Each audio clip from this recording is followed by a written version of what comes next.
Pernah kebayang nggak sih gimana rasanya ketemu sama orang-orang yang cara berpikirnya itu beda banget sama kita?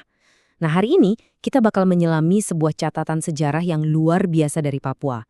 Ini adalah sebuah kisah tentang pertemuan budaya yang mengungkap sesuatu yang dalam banget tentang cara kita semua melihat dunia. Dan semua ini berawal dari sebuah buku yang sangat penting.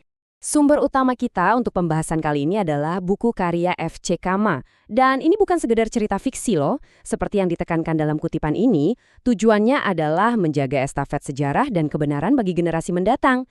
Jadi, buku ini tuh semacam kapsul waktu, dokumen penting yang menjaga sebuah momen krusial supaya bisa kita pahami hari ini. Soal kredibilitasnya, wah jangan ditanya.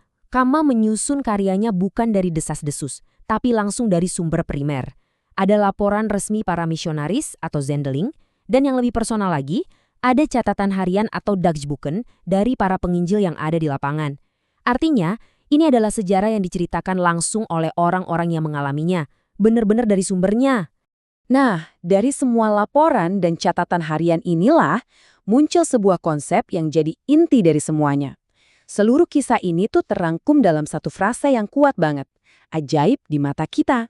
Sebuah ungkapan yang pas banget untuk menggambarkan kebingungan sekaligus kekaguman saat dua dunia yang berbeda bertemu. Ini nih yang bikin kita mikir, gimana bisa ya dua kebudayaan saling berhadapan, saling lihat, tapi nggak benar-benar saling paham? Apa sih yang sebenarnya terjadi di antara tatapan mereka itu? Nah, ini dia jawabannya. Ajaib di mata kita itu pada dasarnya adalah istilah untuk ketidakpahaman timbal balik. Ini terjadi waktu dua kelompok dengan cara pandang yang beda total berinteraksi. Akibatnya, tindakan satu pihak bakal kelihatan aneh, nggak logis, atau bahkan ajaib di mata pihak yang lain. Jadi ini bukan soal siapa yang benar atau salah, tapi lebih ke soal perbedaan kacamata dalam melihat realitas. Dan perbedaannya ini kontras banget. Di satu sisi, ada perspektif barat yang saat itu melihat segala sesuatu berdasarkan logika ilmiah atau ekonomi. Semua kejadian itu ada sebab akibatnya.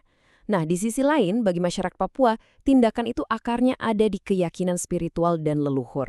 Peristiwa itu dibaca lewat mitos dan kosmologi mereka. Dunianya sama, tapi realitas yang dilihat bisa beda 180 derajat. Oke, sekarang kita geser dari teori ke contoh nyata yang benar-benar menggambarkan konsep ini. Yuk kita menuju ke Teluk Wandamen, sebuah tempat di mana dinamika budaya yang luar biasa ini terjadi secara langsung. Kisah kita berpusat di bagian selatan Teluk Wandamen. Dan ini penting banget buat dicatat. Wilayah ini tuh sangat berbeda dari daerah-daerah lain yang sebelumnya pernah dihubungi para misionaris. Ini benar-benar medan yang baru, yang artinya ada tantangan baru juga yang menanti. Kalau di wilayah budaya Numfor, para misionaris udah sedikit banyak paham. Nah, di Teluk Wandamen ini, mereka menghadapi tembok besar. Sumbernya bahkan mencatat ada bahasa dan kebudayaan berlainan. Ini artinya apa? Ya mereka harus mulai dari nol, benar-benar dari awal. Jadi gimana caranya mereka memecahkan teka-teki budaya ini? Prosesnya bertahap. Mulai dari kunjungan-kunjungan awal, terus data dan materi dikumpulin sama para misionaris. Tapi terobosan yang sesungguhnya, the real breakthrough, itu datang lewat seorang penginjil lokal bernama Petrus Wandoh. Dialah yang jadi kunci, jembatan antara dua dunia ini. Lalu, apa sih yang ditemukan Petrus Wandoh? Apa kunci yang akhirnya bisa membuka pintu komunikasi dengan masyarakat Wandamen? Jawabannya ternyata sesuatu yang sama sekali nggak disangka-sangka, mitologi lokal mereka sendiri. Inilah penemuan utamanya. Ternyata justru mitologi di daerah Wandamen itulah yang jadi faktor kunci yang membuat masyarakat di sana jadi terbuka sama gagasan-gagasan baru. Keterbukaan ini datang bukan karena kepercayaan lama mereka disingkirkan, tapi justru sebaliknya, karena dipahami dan dijadikan jembatan. Oke, coba kita mundur sedikit dan kita lihat gambaran besarnya.